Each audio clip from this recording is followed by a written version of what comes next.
Prihaja obdobje prehladov in viroz, zato smo naslednje minute namenili tem tegobam in seveda naravnim rešitvam.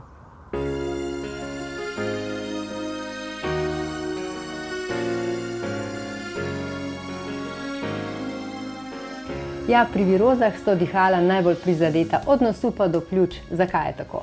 Ja, dejstvo je, da dihala so naša vstopna cona, to je cona, kjer prihajajo dejansko mikrobi v tem času, ko je teh okužb več v naš organizem, še posebej v nosu. Mikrobi so nekateri narejeni naravnost, tako da se lepo pripnejo na celice v sluznicah dihal in se na ta način potem tudi razmnožijo v našem organizmu. Tu se tudi stepejo z našim imunskim sistemom in te simptomi, ki jih čutimo, so dejansko ne posledica samih mikrobov kot takih, ampak boja med imunskim sistemom in mikrobi.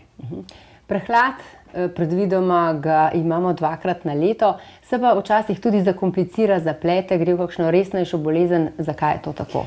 Ja, prehlad dejansko nas kar redno spremlja, nekatere dejansko pusti pri miru tudi celo sezono, nekatere ga pa imajo večkrat, odvisno kako smo tudi sami imunsko opremljeni, starejši, nekoliko pogosteje, mlajši morda nekoliko manj, športniki so tu bolj izpostavljeni in tako naprej.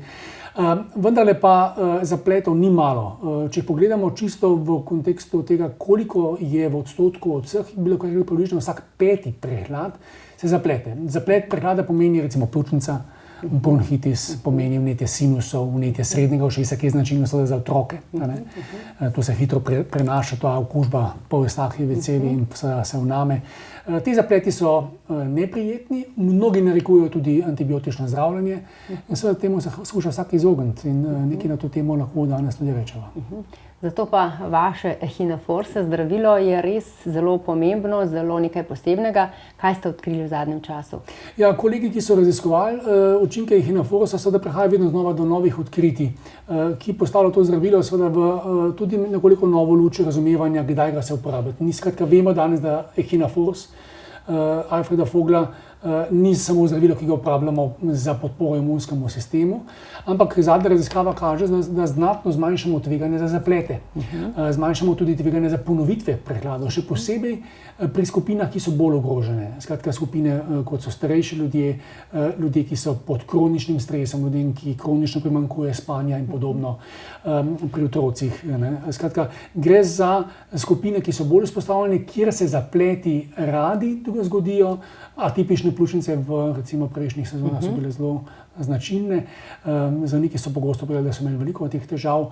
No in tu vemo danes iz sodobnih raziskav z Echinaforcem in ravno zdaj publiciranih raziskav, da dejansko zmanjšamo tveganje za nastavek. Ne moremo jih popolnoma preprečiti. Še vedno, če se okužimo, taka pljučnica seveda se lahko razvije, ampak vemo iz podatkov, da je pojavnosti pljučnic bilo za dobre 2/3 manj v skupini, ki je prejemala recimo zdravilo, kot je Echinaforce, vizavi skupini, ki ni prejemala take zdravilne učinkovine.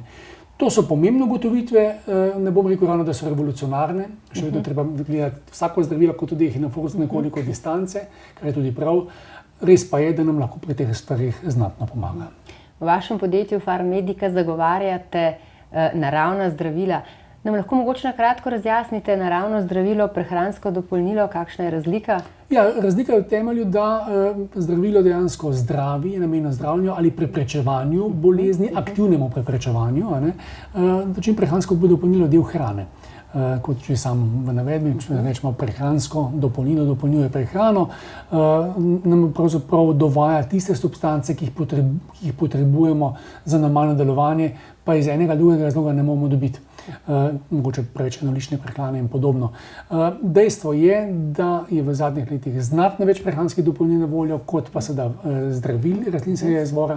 Velikokrat je tudi prehransko dopolnilo celo iz iste rastline, kot je zdravilo, in to ljudje težko razumejo, da gre za razlike. Razlike so pa dejansko izjemno velike.